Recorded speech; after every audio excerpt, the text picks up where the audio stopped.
Hi, this is Brian Johnson, film critic at Maclean's Magazine, here to take a look at what's new at the movies this week. I've seen enough blood and death. I know what's coming. Well, the big event movie is The Last Stand because it marks the first lead role by the Governator, now back in the saddle as the Terminator. First one in 10 years, I guess. How are you, Sheriff? Old. This is a bit more of an unplugged Terminator. He plays a creepy old sheriff in a sleepy old town on the Mexican border in Arizona. Kind of pulled out of semi-retirement by the advance of a Mexican drug cartel boss who has escaped from custody despite a giant FBI force led by Forrest Whitaker. Arnold and a ragtag posse is there to stop this guy in his tracks. And this is, well, let's say the timing's a bit unfortunate given what's going on in the United States right now about gun control, because this movie could be a promotional video for the Second Amendment.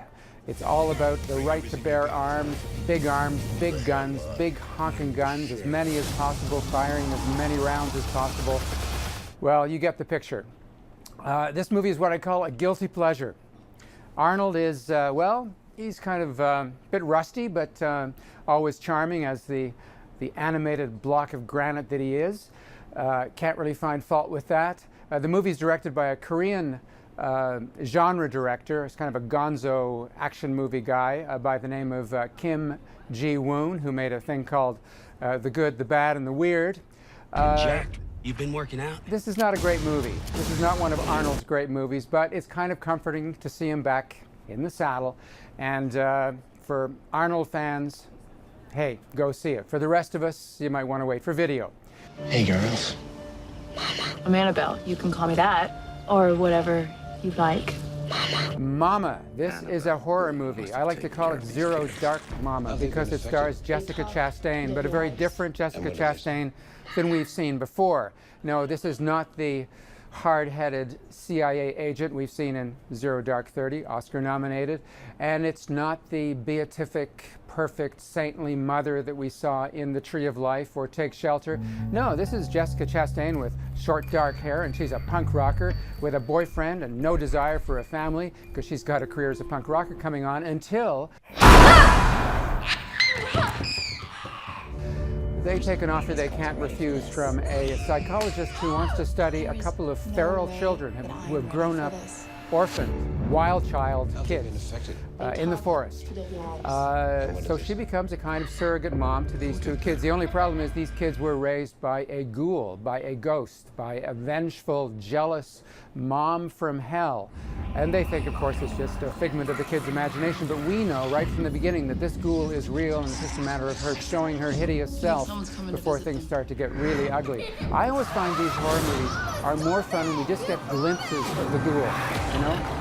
Then it becomes sort of, let's show off our fantastic special effects and just show how wonderful the ghoul is in all of her ugly glory. So the film lost steam for me before the end, but Jessica Chastain's always kind of fun to watch.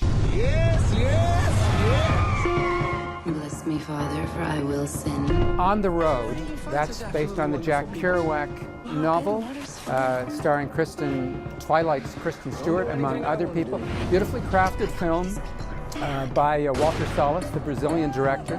Perhaps a bit too beautifully crafted. The problem is when you're telling a bohemian story like On the Road, you kind of expect the filmmaking to be reckless and not exquisitely crafted. But for fans of On the Road, go see that. Welcome to Beecham House. Your room is a beautiful suite in what we call the B wing. Sounds like a prison. And finally, Quartet. This is Dustin Hoffman's directorial debut. And twice as terrifying. Well, this is for people who found the exotic Marigold Hotel too exciting. It takes place in an old age home. It's retired musicians featuring Maggie Smith. It's kind of a showcase of venerable actors acting very well. Kind of a slim story. Strange, modest debut by Dustin Hoffman. Quartet, not to be confused with the more melodramatic Late Quartet.